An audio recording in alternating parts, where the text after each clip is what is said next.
Welcome to Luca is a Billionaire, where the only thing I invest in is your answers. You start by enabling developer mode and backing up everything because this process wipes local storage.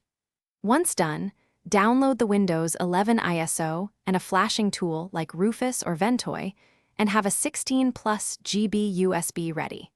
Make sure you check the Chromebook model and CPU capabilities to plan for firmware changes and driver availability. Doing these steps now avoids surprises later and lets you move directly into creating install media and preparing firmware modifications.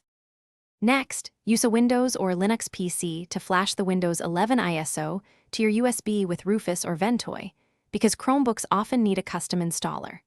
Once flashed, install or temporarily boot into modified firmware like Mr. Chromebox so the device can boot standard ISOs. Make sure you follow device-specific commands and backups. Also prepare a secondary USB with drivers for Wi-Fi, audio, and touchpad. This saves time during Windows setup when hardware isn't recognized automatically. Finally, boot the Chromebook from the Windows USB and run the installer. When prompted, delete Chrome OS partitions and create NTFS partitions for Windows.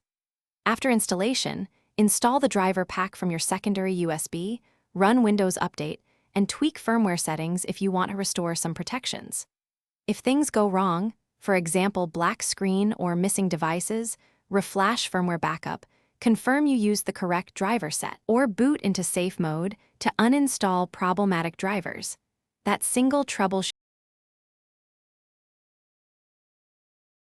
Thanks for watching and please subscribe. It's the best investment you'll ever make.